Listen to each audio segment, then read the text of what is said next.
Hello à tous et bienvenue sur le podcast Tweep, ta série audio pour vivre 1000 aventures avec ton chien. 2 lundis par mois, je reçois un ou une passionnée qui lui aussi emmène son chien partout. Aujourd'hui, je reçois de nouveau Catherine sur Tweep pour parler d'un sujet ultra intéressant, la CAA avec son chien. C'est quand ton chien peut appuyer sur un buzzer pour exprimer ce qu'il souhaite. Il y a plein de bénéfices derrière l'utilisation de cette méthode, mais je te laisse écouter Catherine qui t'expliquera tout ça bien mieux que moi. Si cet épisode te plaît, je t'invite à lui laisser une note 5 étoiles sur Spotify ou Apple Podcast et à t'abonner si c'est pas déjà fait. C'est ainsi que tu pourras le mieux soutenir le podcast. Merci beaucoup pour ton soutien et je te souhaite une excellente écoute. Hello Catherine, je suis très contente de t'avoir de nouveau sur le podcast Tweep. Comment vas-tu ? Ça va très bien, merci. Du coup, on s'est eu il y a très peu de temps pour parler du skateboard avec son chien et notre conversation a été un peu plus longue que prévu. Donc nous revoilà pour parler de la deuxième thématique qu'on voulait aborder ensemble, donc la communication avec ces animaux, notamment par le biais de buzzer, parce que je trouvais que c'était une thématique super intéressante et je pense que je suis pas la seule que ça intéresse.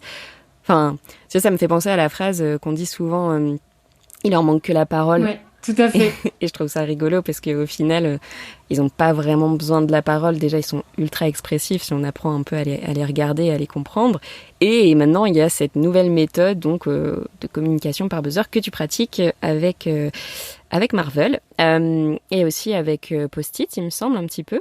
Oui, Post-it et Else s'y sont mis un petit peu en observant Marvel. Ouais. Trop cool.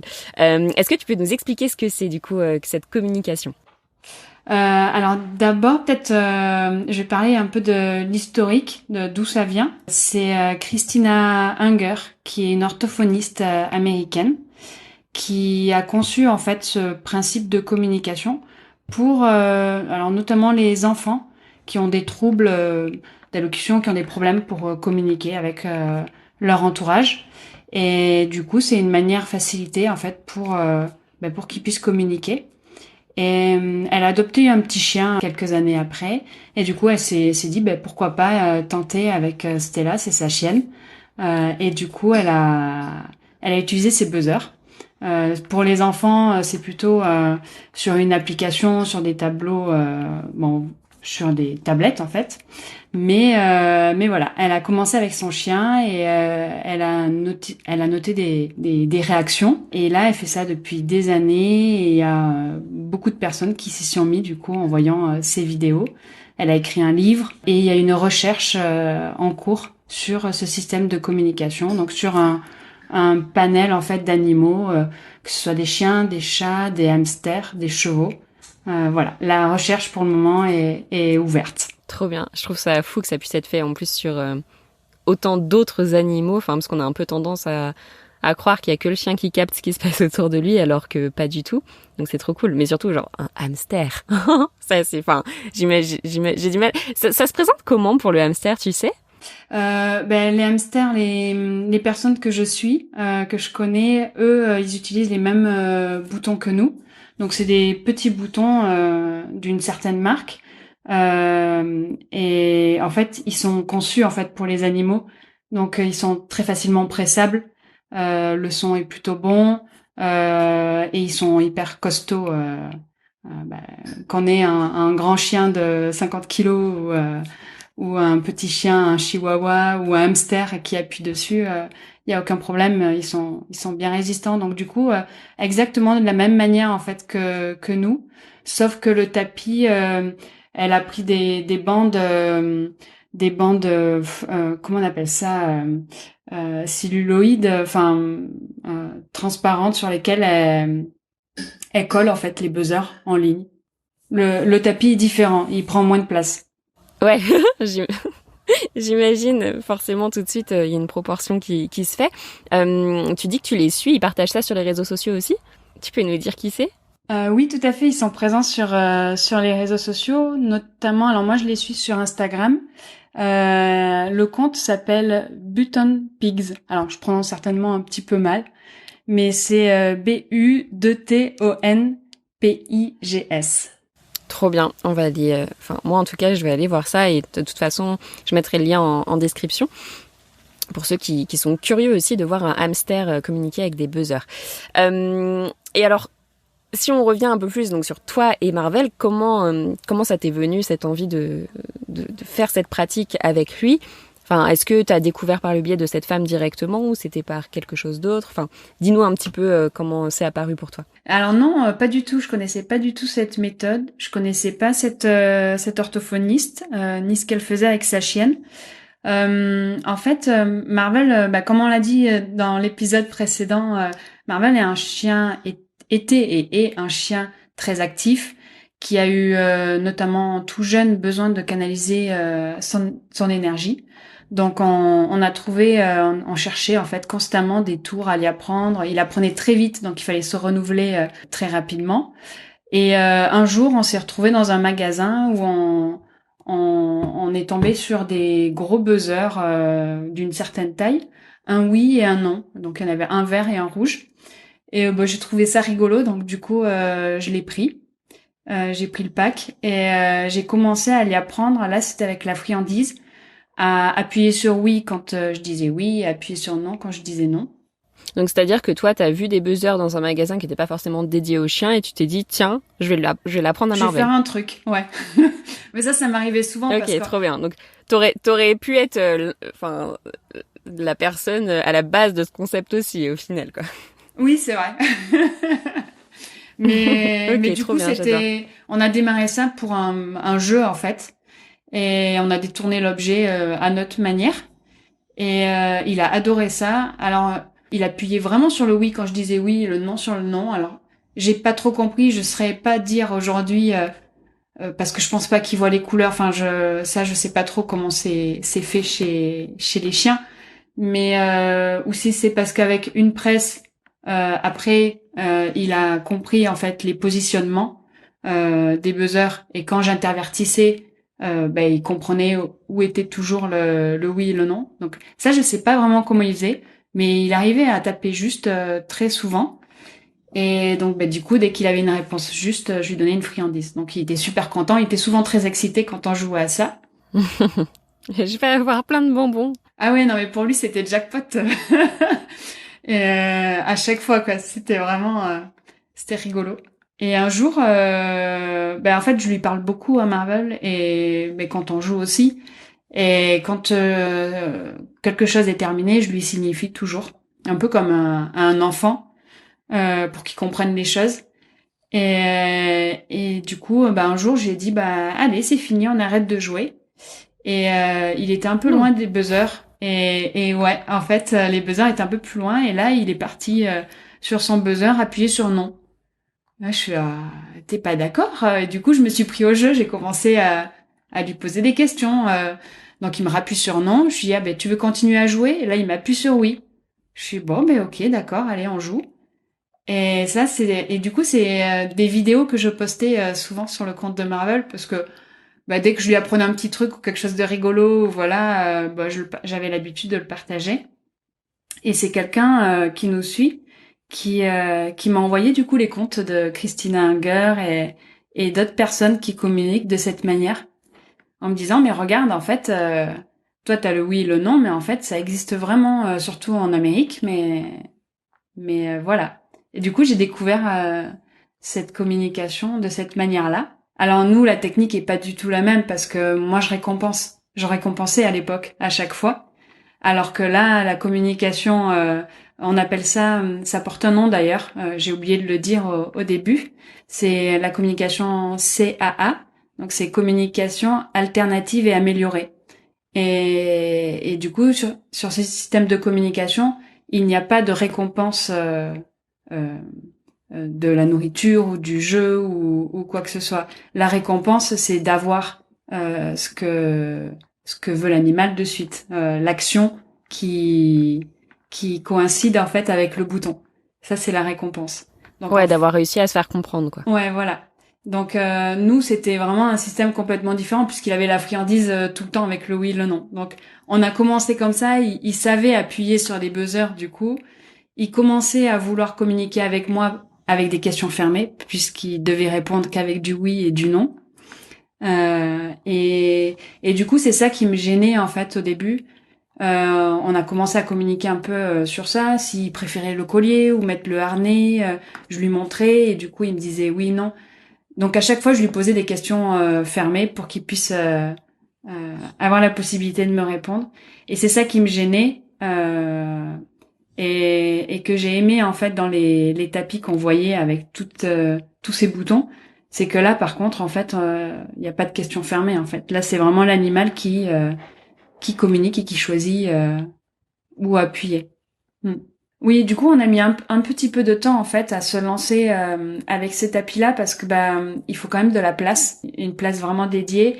Et même si au début, en fait, on commence avec un ou deux buzzers, on va en parler sur la manière de commencer, mais un peu plus tard. Mais on sait très bien que plus tard, faut arriver à se projeter et il y en aura beaucoup plus si l'animal ça l'intéresse et s'il est ok pour les utiliser. Du coup, je Bah, les ai achetés. justement, tu commences avec combien de buzzers et tu peux aller jusqu'à combien? Est-ce que tu peux aller jusque le nombre de mots que connaît un chien? Tu peux aller à l'infini, ouais, jusqu'aux capacités de ton animal. Mais franchement, je pense que en voyant certains comptes, ils en ont des centaines, hein, une centaine. Donc, je pense qu'ils. Après, on leur parle tellement souvent. Enfin, au final, on se rend compte, hein, ils comprennent tout ce qu'on leur dit. Hein. Ils réagissent à leur manière, mais Donc tu commences avec combien de buzzers? ouais. Du coup, au début, on commence plutôt avec deux, trois buzzers. Ok. T'as choisi quel mot, toi?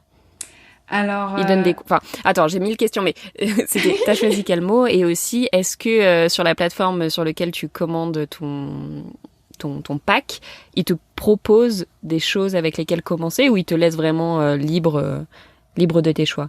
oui, alors moi sur le site sur lequel j'ai acheté, effectivement, il y a toute une partie apprentissage parce que eux sont très engagés dans la recherche et du coup conseiller, faire évoluer les choses, innover dans ce domaine-là, ça leur porte vraiment à cœur et c'est un engagement de leur côté. Donc du coup, ouais, ils te lâchent pas comme ça. Quand tu reçois ton pack, déjà, t'as un petit fascicule, mais très succinct. Parce qu'après, sur leur site internet, t'as quand même pas mal d'aide à l'apprentissage. Et après, de toutes les manières, c'est que des suggestions. Parce qu'en fait, chaque animal est différent. Toi, tu utilises certainement un mot pour la sortie que ton voisin n'utilise pas forcément, utilise un autre mot. Donc, il faut savoir en fait s'adapter vraiment à toi, à ton quotidien, à ton animal. Et voilà, apprendre les choses, à piocher les choses qui t'intéressent et qui pourraient convenir dans votre binôme. Et voilà. Et après, t'adapter en fonction. Nous, on a commencé avec le buzzer pipi, sortir. Alors, nous, on a commencé avec beaucoup de buzzers parce que il connaissait déjà le oui et le non. On lui a laissé le oui et le non. Mais pour commencer, c'est pas des buzzers à recommander. Nous, c'était vraiment parce que on avait ce jeu entre nous et qu'il avait l'habitude de répondre avec le oui et le non. Et du coup, c'était important en fait de garder cette cohérence dans nos échanges. Et donc c'est pour ça que je dis il faut vraiment s'adapter en fonction de soi-même et de son animal.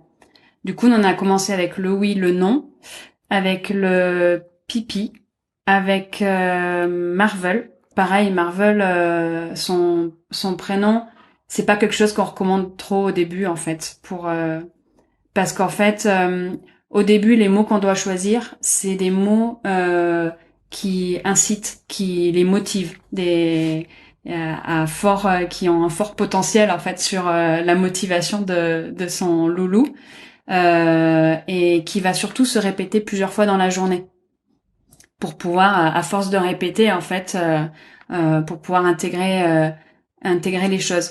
Donc, ce qu'il est plutôt recommandé, c'est souvent au début le pipi, le sortir ou le caca, peu importe. L'alimentation, pourquoi pas.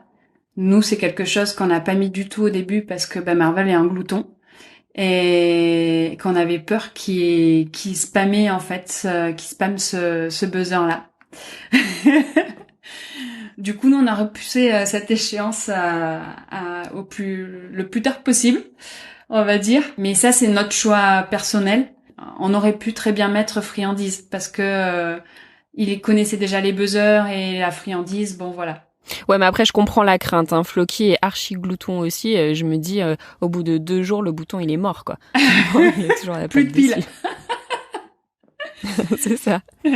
Mais tellement que tu vois, je pense qu'il avait quand même un certain nombre de buzzers et je l'avais toujours pas intégré. Et on a un groupe de francophones qui utilisent cette technique de communication avec ces animaux. Et du coup, on discute, on échange un petit peu, on se donne des conseils, on s'envoie des vidéos. Voilà, il m'a fait ça, je comprends pas trop. Est-ce que toi, un regard neuf peut-être Et du coup, j'ai posé cette question à une personne qui utilise les boutons avec son chat depuis maintenant 3 ans, je crois. Et elle me disait, mais en fait, le problème, c'est que les boutons, tu lui ouvres un système de communication. Le problème, c'est que l'alimentation, pour lui, c'est un besoin physique. Enfin, c'est pour son bien-être, en fait, c'est un besoin vital. Tu ne peux pas, en fait, lui enlever une communication sur un besoin vital. Comme le pipi, c'est vital pour lui, pour sortir. Voilà. Du coup, tu ne peux pas, en fait, intégrer ce tapis-là et lui enlever toute une partie de sa vie, entre guillemets. Voilà. Mais c'est intéressant ce que tu dis, parce que ça peut être aussi une base sur laquelle s'appuyer pour se dire quel mot intégrer, tu sais, partir des fondamentaux, donc manger, dormir, faire ses besoins, être en sécurité et tout. Après, ajouter peut-être le jeu, après l'associat, etc., etc. Ouais. aussi peut-être. Oui, oui. En fait, pour commencer cette méthode, je pense qu'il faut connaître son animal, ce qu'il aime. Il faut aussi arriver à bien lire aussi son comportement, ses signaux, parce que ça marche de pair. C'est pas parce qu'il a des boutons qu'on va oublier les signaux qu'il nous envoie tous les jours. Donc carrément, il faut bien connaître son animal et arriver à se projeter sur ce qui lui est vital et ce qui le motive beaucoup, surtout au début pour apprendre.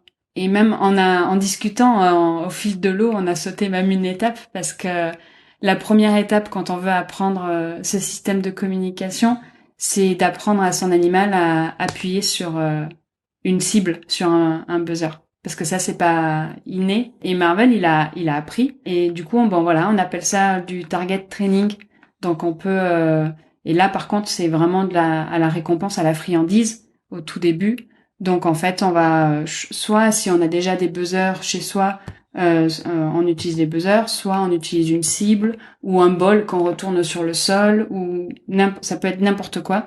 En tout cas, on va lui apprendre en fait à appuyer sur cette cible. Et dès qu'il appuie sur cette cible, on va récompenser avec ce qu'il préfère. Donc soit Marvel, c'était les friandises, d'autres loulous, ça peut être du jeu ou la voix ou des caresses.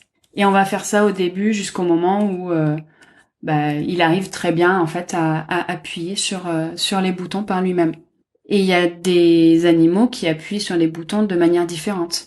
Marvel, lui, il appuie avec ses pattes, mais je connais des chiens qui appuient avec l'artruffe. Donc voilà. En fait, chaque étape d'apprentissage est différent en fonction de son loulou et on s'adapte au fur et à mesure. Voilà. Il y a des loulous qui appuient plus avec leurs pattes de devant, qui ont besoin de voir le tapis, de voir les buzzers. Et il y en a d'autres qui ont pas besoin de voir du tout en fait là où ils appuient. Et comme Marvel, il appuie avec... C'est ce que tu partages aussi avec Marvel. J'ai l'impression que des fois, il marche sur son tapis de façon complètement aléatoire et au final, généralement, c'est assez cohérent avec son besoin du moment. Ouais. C'est au début, honnêtement, on était sûr qu'il faisait mais n'importe quoi. Parce qu'en fait, parfois, il tourne sur lui et ça va très vite en fait. Mais à force en fait d'observation et surtout d'observation en fonction du contexte, c'est surtout ça en fait qui va nous faire dire si oui c'est cohérent ou si non il y a une erreur ou c'est pas cohérent. Et c'est vrai qu'à force de répétition de le voir faire et que ce soit cohérent dans le contexte, on s'est dit bah oui en fait lui il utilise ses 4 pattes, il peut tourner, il peut faire n'importe quoi en fait, c'est sa manière de faire. Après, ça a toujours été un peu un excité du bulbe, Marvel, donc ça va très bien avec son avec son caractère et l'image qu'on en a de lui, quoi. Mais... Ok, j'adore l'expression. Mais c'est vrai qu'on reçoit souvent des messages sur ça, ou des personnes qui sont sceptiques et qui nous disent non mais en fait ils regardent même pas, c'est n'importe quoi, c'est pas possible que ça fonctionne. Mais au final ils vont pas lire en fait le mot et le sticker qu'on a collé sur le bouton. Les chiens ils en ont rien à faire de ça. C'est les stickers, c'est surtout pour nous aider nous à nous repérer sur le tapis.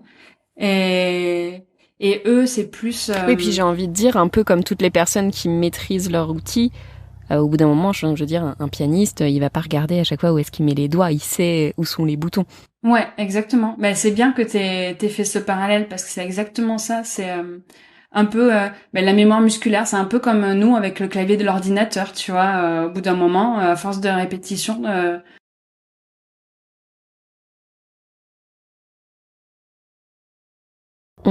Pour ça que même quand tu changes par exemple de téléphone ou quoi, ça peut être perturbant si le clavier est pas exactement de la même façon que le tien, enfin configuré comme le tien, bah que le A est un peu décalé, hop, tu vas écrire n'importe quoi juste parce que t'as l'habitude et que tu regardes même plus. Ouais, exactement. Ben, c'est pour ça que du coup, sur la même lignée, il faut pas bouger les buzzers de place. Si je lui bouge son buzzer, je sais pas moi, Bobo, et que je le mets ailleurs, c'est terminé. Il arrivera plus à se repérer. Ok. Donc c'est et le son et l'emplacement en fait. Ouais. C'est surtout l'emplacement et le son parfois, tu vois, Marvel, on a repéré de temps en temps. Une fois, je crois que je l'avais filmé, il a fait une erreur et c'est en l'entendant qu'il s'est rendu compte qu'il avait fait une erreur parce que je crois que c'était avec le content ou le pas content, je crois. Et il s'est rendu compte en l'entendant en fait que c'était pas ce qu'il voulait et il s'est corrigé instantanément. Mais il a eu un petit Trop drôle. un petit arrêt au moment où il a entendu le mot. Donc je pense que le son a quand même dans un sens Ah mais c'est énorme. Bah de toute façon c'est évident que le son a un impact vu que tu lui apprends déjà toi, enfin je veux dire avant d'avoir les buzzers, tu lui apprends les mots oui. de manière, enfin comme quand tu lui dis, comme quand tu disais, bah tu lui parles beaucoup donc c'est évident mais c'est fou que enfin je trouve ça super intéressant en fait ce que tu partages parce que au-delà bah voilà, d'avoir un peu ce côté un peu fun, de pouvoir discuter avec son animal. Je pense, bah, tout comme le skate, encore, on y revient, mais faire des choses avec lui, bah, tu vas l'observer beaucoup plus, le comprendre certainement aussi mieux, et puis encore une fois, renforcer vos liens, et je trouve ça trop chouette. En fait, au-delà de faire des trucs un peu stylés que tu peux partager sur Insta, pour les liens qu'on noue avec son animal, ou même pour des problèmes de comportement, comme tu le disais aussi un peu plus tôt, bah, c'est ultra bénéfique, en fait. Mais carrément. Carrément. On a franchement depuis on a commencé il y a pas très longtemps en réalité, on a commencé en novembre dernier donc ça doit faire 6 mois et en fait on a beaucoup appris sur Marvel au final. Au début, bon, c'est des boutons assez basiques parce que ça doit être des boutons qui doivent être beaucoup répétés dans la journée et qui le motivent.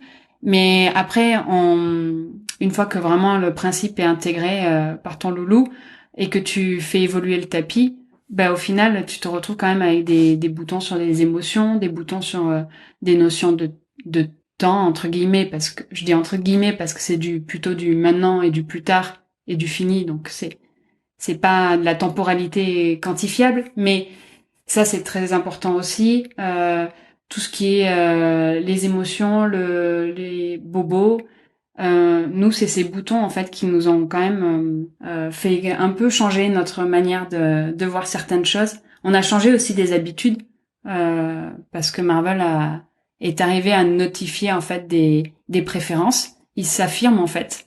Et on s'est rendu compte que, bah, au final, on lui imposait beaucoup de choses. On pensait pas à ce point-là, mais en fait, oui, on lui impose tout en fait dans sa vie. Et on s'est rendu compte que, bah, parfois, non, bah, à ce moment-là, il a pas envie de manger. Il a envie de manger plus tard. Il a envie de jouer en premier. Il a envie de et du coup, on a vachement relâché sur certaines choses, quoi. On lui laisse, je pense, un peu plus de libre arbitre. Je sais pas si je peux dire ça, mais Mais ouais, un peu de plus de libre arbitre sur certains choix quand c'est possible. Tu vois, je me suis fait avoir une fois. Marvel venait au travail avec moi dans mon ancien job et je me suis un peu fourvoyée. En fait, je lui ai proposé. Habituellement, il était toujours content de venir avec moi et je lui ai proposé. J'ai un buzzer travail, donc j'ai dit sortir travail Marvel maman, voilà, parce que j'ai tous ces buzzers là. Et là, il m'a fait non et plus tard. Donc il voulait pas me suivre. Sauf que j'avais personne en fait pour le garder dans la journée. Donc j'étais obligée de l'amener avec moi. Et donc c'est là où je dis je me suis fourvoyée parce que j'avais pas l'option B qui était réalisable. Parce que j'étais sûre en fait qu'il allait me dire ouais ok parce qu'il est toujours content habituellement. Mais ce jour-là en fait je pense qu'il voulait pas. Et donc je suis allée contre ce qui m'a demandé avec le bouton. Et ben la journée a été un peu compliquée. Ok. Et elle a été un peu compliquée. Il était beaucoup plus réactif en balade. Voilà, il est pépère, Marvel. Bah, là, il était un peu plus énervé sur certaines choses. Quand il dormait au travail, un collègue passe pour aller le papouiller. Alors bon, il aime pas trop quand on fait ça, mais bon, généralement, il est assez cool. Là, il réagissait plus. Enfin, il était bougon, quoi. Il était pas. Alors du coup, je sais pas si c'est mon interprétation ou ma manière d'être à ce moment-là en me disant ah mince, je vais contre sa volonté, ça va pas le faire. Si c'est moi qui initie en fait ce comportement-là ou pas, j'essaye de rester un maximum objective et de garder mon petit côté sceptique aussi. Je vais pas affirmer des choses, mais tu vois, je te le raconte là comme ça s'est passé. Voilà, je peux pas dire si, mais dans tous les cas. Oui, c'est des drôles de coïncidences. C'est des petites coïncidences, tu vois, où tu te dis ah mince, ah ok, bon, ok. Du coup, ce que j'en ai retenu, c'est que en fait, tu ne proposes pas quelque chose si tu n'as pas l'option A, B ou C quoi. Euh, il faut voilà. Si tu veux que le tapis fonctionne, il faut que tu répondes un maximum à ses demandes. Et ça veut pas dire d'aller tout le temps dans son sens. Tu vois, s'il te demande, tu viens de lui donner à manger, il te demande une nouvelle ration. Ça, il me le fait souvent, Marvel. Je lui sers des croquettes. Et une fois qu'il a fini, je lui dis croquette finie. Il me dit non, encore. Bon, ça, il tente. Mais Marvel transformé en grande boule. ben lui, il peut manger jusqu'à exploser et imploser. Mais j'ai de quoi pour lui dire non et lui faire comprendre que c'est terminé et que il mangera plus tard. Que donc c'est pas parce que j'ai ce tapis et que je suis censée répondre quand même à ses attentes que je suis obligée de répondre toujours à oui à tout ce qu'il demande. On a le droit en fait de lui dire plus tard, ben non, ça c'est fini. Tant qu'il comprend les choses, qu'il se frustre pas. Ok, trop bien. Du coup, je voudrais juste revenir sur les buzzers déjà en premier lieu. Où est-ce que tu les trouves C'est quelle marque? Enfin, toi, tu travailles avec quelle marque en particulier? Alors nous, on a démarré avec donc les deux buzzers dont je t'ai parlé, et ensuite, Oui. quand j'ai vu ce système de communication à l'époque, je connaissais pas du tout la marque avec qui, chez qui j'achète aujourd'hui, mais j'avais acheté sur Amazon des gros buzzers, voilà. Donc c'est possible d'en trouver sur Amazon, mais c'est des gros buzzers. Pour des petits chiens, c'est plus difficile en fait à appuyer, ouais, à presser. Pour les chats aussi, c'est plus compliqué. Mais c'est un système qui peut te permettre au début de démarrer sans trop investir en fait. Donc à vraiment moindre coût, tu vois. Je pense que tu peux en trouver, je sais plus combien je les avais payés, mais à une vingtaine d'euros, tu peux trouver. Moi, je les avais achetés par 4. Donc au moins pour voir si ton loulou en fait, il a un intérêt pour ce système de communication. Donc nous, on a commencé avec ça. Mais aujourd'hui, nous, on est sur une autre marque qui s'appelle Fluent Pet.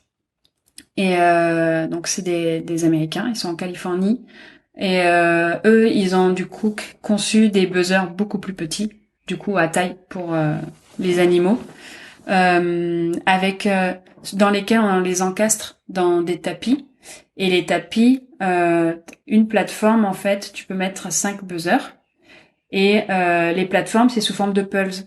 Donc, en gros, c'est pour ça que je te disais au tout début de l'épisode, en gros, c'est un peu illimité. Puisque comme c'est un pulse, tu peux ajouter tes plateformes autant que tu en as besoin. Et tu peux surtout modeler cette plateforme, donner la forme que tu veux en fonction de ton intérieur, en fonction de ce que tu souhaites. Donc moi j'aime bien ce principe-là. J'aime bien les buzzers qui sont très compacts parce que là on l'a vu avec Marvel, pour le moment il en a 25 buzzers, mais ça prend déjà quand même pas mal de place. Sachant qu'il y a on en discutera peut-être après, mais sur la plateforme il y a des méthodes pour positionner les buzzers pour faciliter la navigation en fait de ton loulou entre les buzzers pour éviter des erreurs. On va essayer de pas tous les concentrer dans un même une même zone.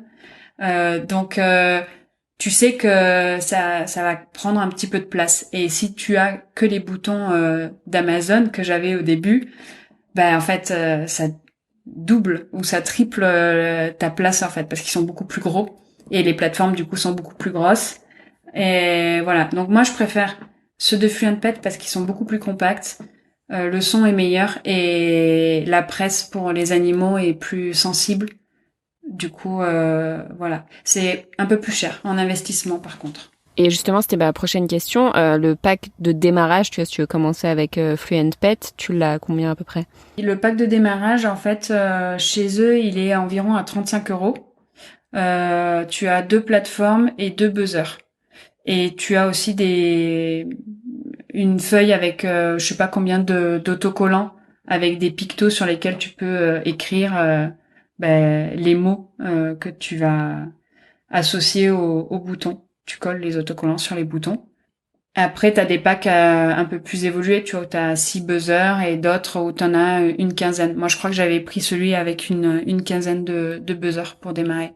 Ok, bon, sachant qu'ils connaissaient déjà bien le produit. Voilà, c'est ça. Mais pour tester, déjà, ouais, voilà, à 35 €, il y a 2 buzzers et 2 plateformes avec des autocollants. C'est déjà très bien pour vraiment tester ça.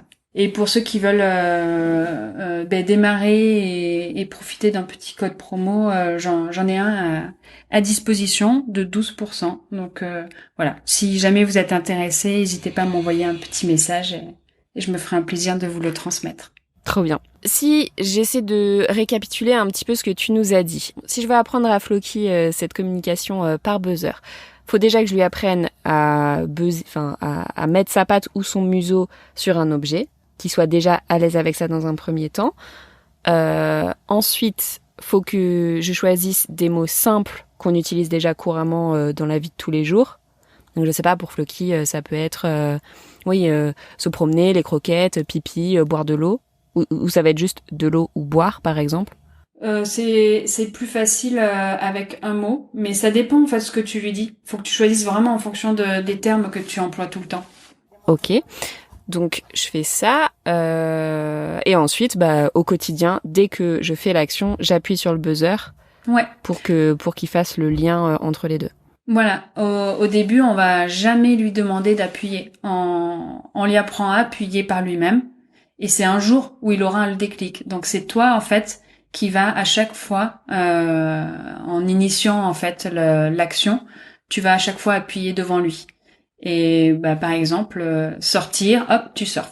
Et lui va faire l'association entre le bouton et son emplacement et l'action que tu viens de faire.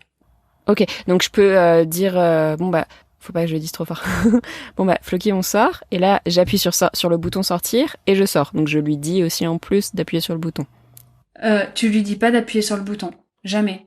Non, je lui dis le mot de l'action, j'appuie sur le bouton, enfin dans le sens qu'ils comprennent ce quand je dis moi et quand le bouton le dit, ça va ensemble. Oui, tout à fait. Et même une fois que tu fais l'action, une fois que t'es par exemple sorti, tu peux lui répéter. T'es en balade, tu lui répètes. Et voilà. Ça peut être un travail aussi pendant que tu fais l'action en fait. Les croquettes, pareil, tu vas répéter, tu réappuies, tu redis le mot. Voilà, tu peux le faire plusieurs fois. Ok, ça je pense que c'est vraiment le mot. Il va le voir une fois, c'est bon.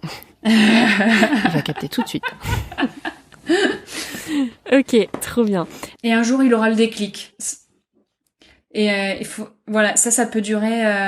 Souvent, on me demande combien de temps ça met en fait pour apprendre. Et ben ça, c'est une question à laquelle je peux pas vraiment répondre parce qu'en fait, ça dépend du loulou.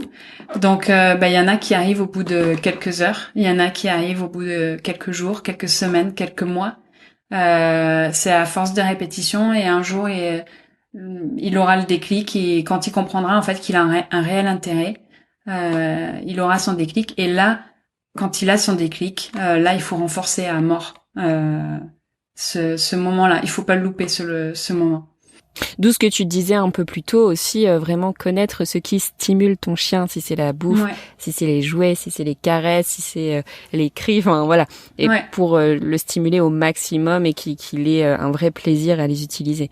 Ah, tout à fait. Il faut vraiment qu'il y voit un intérêt. S'il trouve pas d'intérêt, il appuiera jamais. Nous, si on avait mis le bouton papouille ou caresse dès le début, alors là, Marvel, il nous aurait regardé en mode What? Il est pas câlin pour dessous. Ouais, non.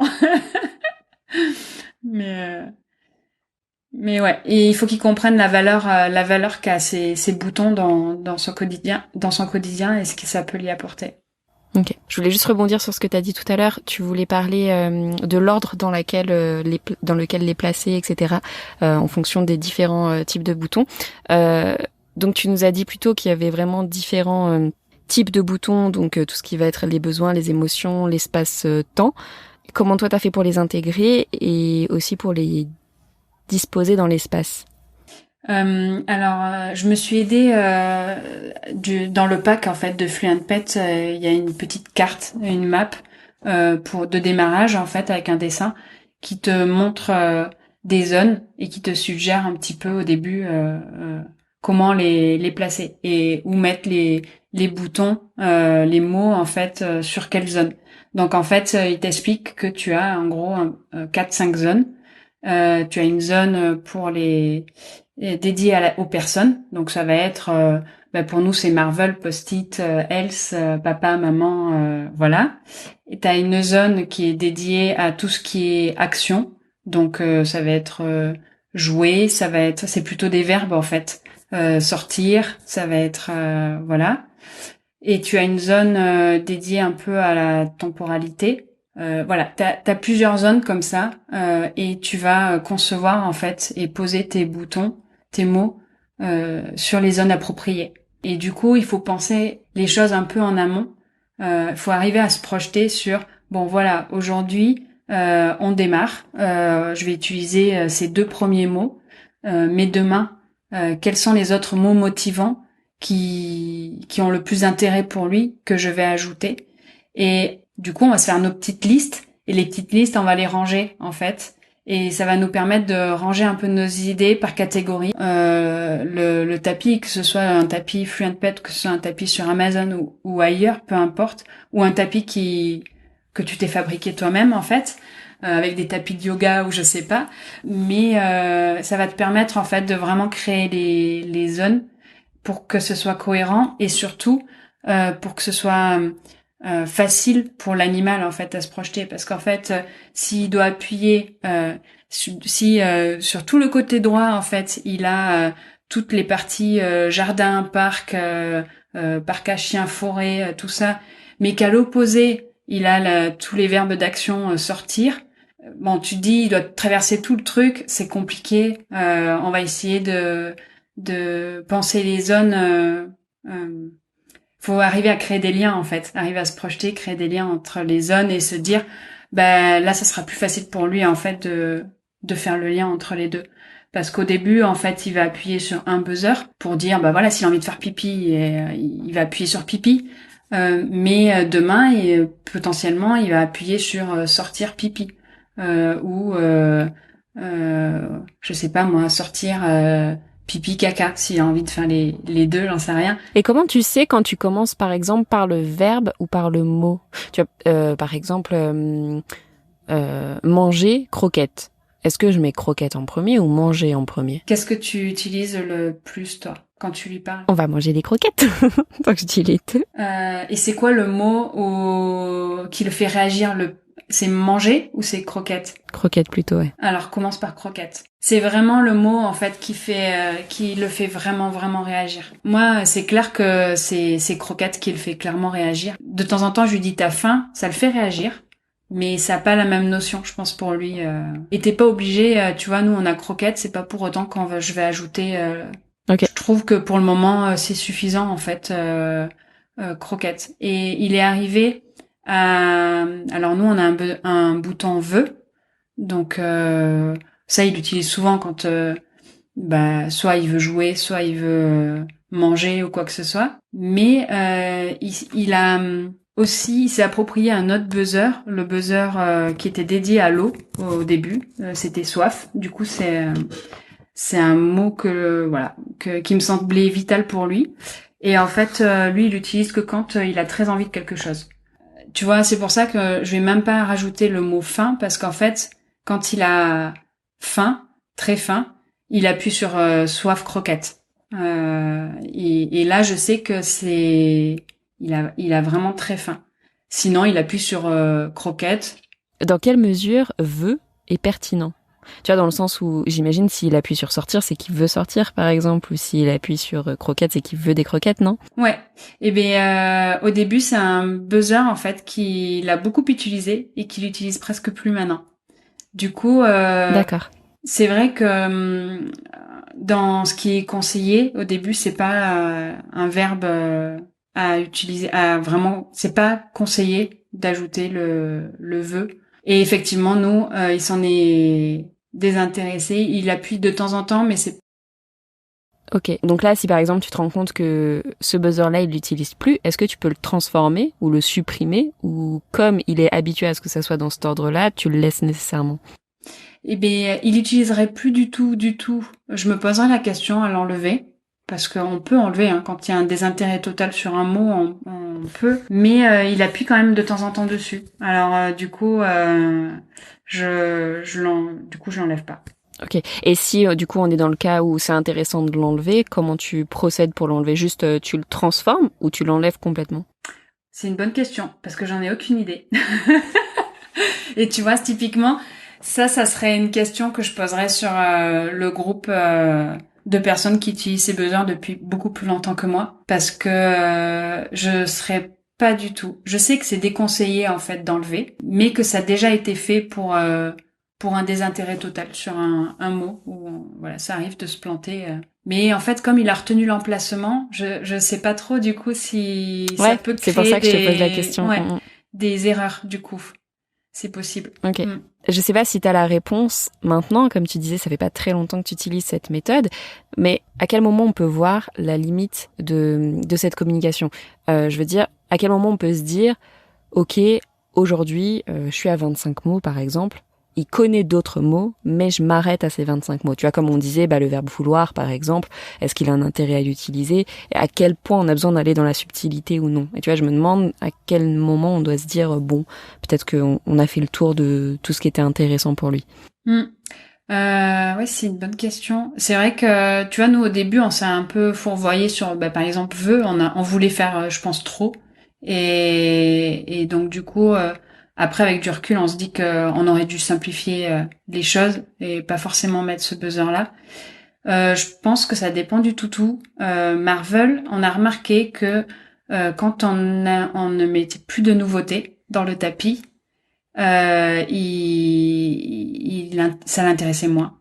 Parce que Marvel adore apprendre. Et du coup, ça c'est une question que j'ai posée sur le groupe parce je vois qu'il y a beaucoup de tapis qui n'évoluent pas tant que ça.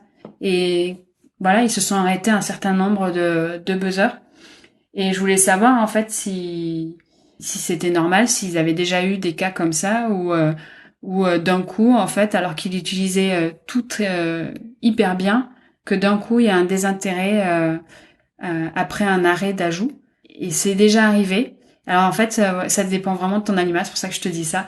C'est Marvel, lui, je sais qu'il a besoin en fait d'avoir un peu de nouveauté pour continuer à garder son intérêt, son rythme. Je pense que il y a ce côté parce que depuis tout petit, on lui apprend plein de choses et il a développé une vraie appétence à tout ça. Il y trouve voilà quelque chose de plaisant certainement. Et il s'ennuie vite. C'est vrai qu'il s'ennuie vite. Donc quand on fait tout le temps les mêmes tours, Marvel s'en désintéresse et ça se voit. Il s'ennuie très très vite. Donc je pense que nous, c'est pour le moment, on est obligé d'ajouter des mots. Mais il y en a certains qui se sont arrêtés et je saurais pas trop te dire en fait à quel moment tu sais. C'est un peu, tu sais, moi j'ai une question qui m'a été posée, c'est à quel moment tu sais quand il faut en ajouter. Parce que c'est pareil, quand voilà, tu les utilises tout ça dans ton quotidien et tu ressens pas trop de besoin en fait d'ajouter de nouvelles choses. Et Marvel nous l'avait bien montré, notamment c'était pourquoi c'était pour Croquette. Il nous montrait tout le temps le placard et il se frustrait vachement en essayant de communiquer avec nous en tournant autour du tapis. Et c'est là qu'on a compris en fait qu'il fallait ajouter le buzzer Croquette. Donc je pense qu'il faut arriver à lire son chien, à voir un petit peu ce qu'il essaye de nous dire avec ses signaux, avec son comportement physique et faire en fonction. Après, on fait des erreurs, hein. On fait des erreurs et parfois...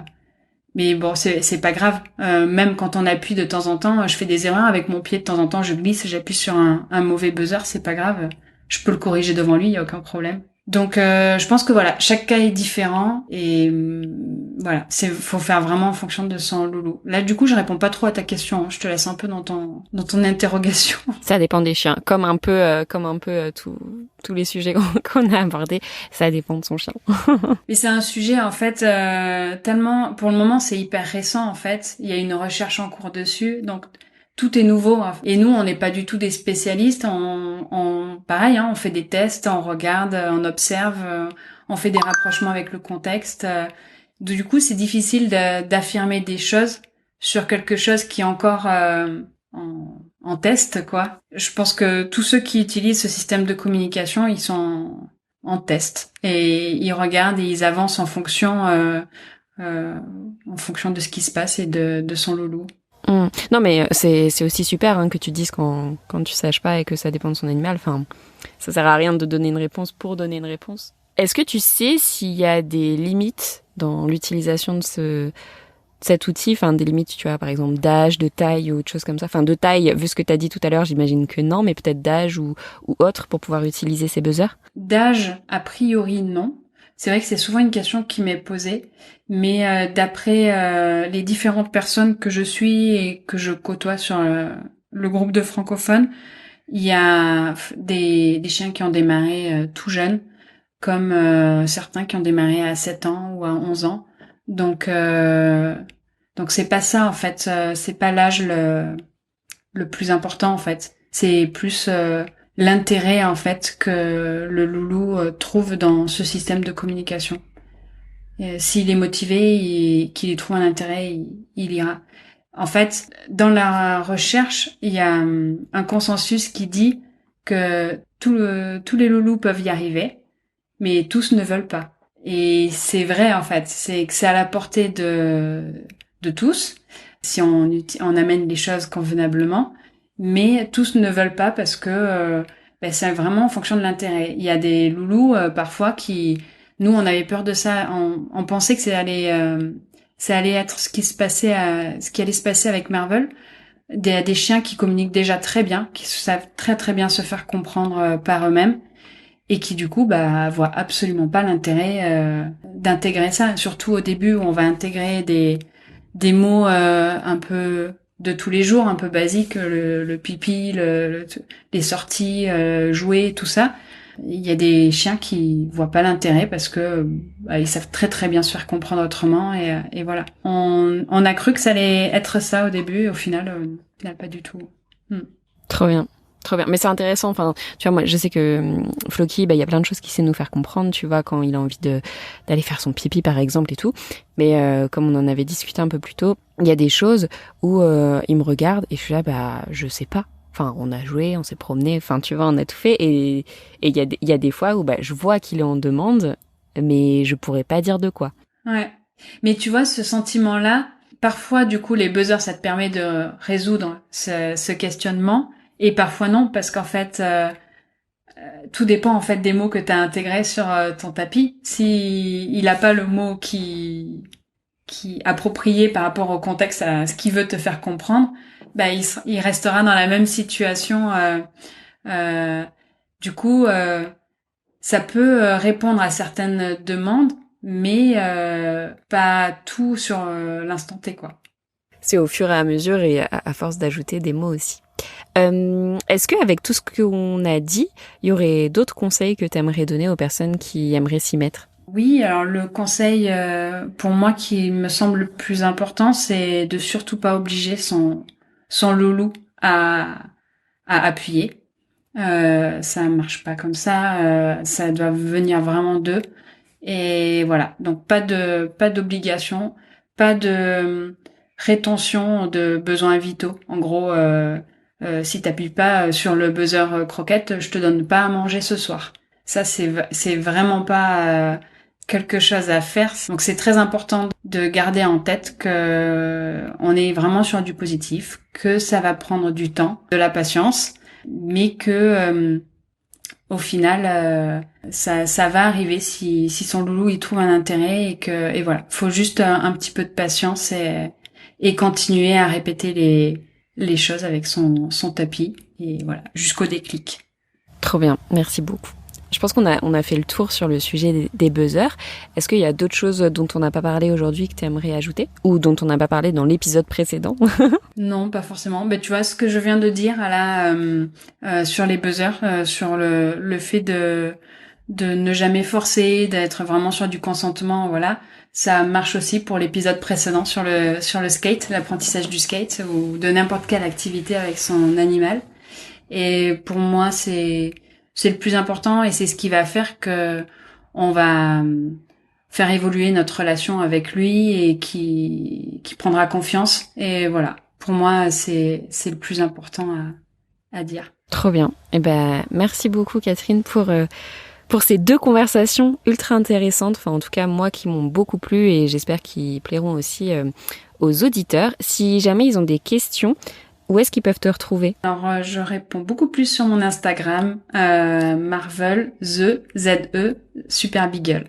Voilà, Marvel the Super Beagle. Ça ferait un plaisir d'y répondre. Parfois, je mets un petit peu de temps parce que je reçois beaucoup de messages, mais je réponds toujours. Donc, n'hésitez pas à contacter Catherine si vous avez des questions sur le skateboard ou sur les buzzers ou sur Bordeaux ou sur peut-être d'autres thématiques. Je te remercie encore une fois pour ces 2 échanges très très constructifs. Et puis, je te dis à très bientôt. À très bientôt, Alicia. Merci beaucoup. Merci beaucoup d'avoir écouté cet épisode jusqu'au bout, ça me fait très plaisir. J'espère qu'il t'a plu, et si c'est le cas, n'hésite pas à laisser une note 5 étoiles sur la plateforme de ton choix. Si tu découvres Twip en même temps que cet épisode, Twip, T-W-I-P, est une application dog-friendly qui te permet de découvrir plein de spots accessibles aux chiens en France et ailleurs. Tu peux la télécharger sur le store de ton choix, dès maintenant, elle est 100% gratuite.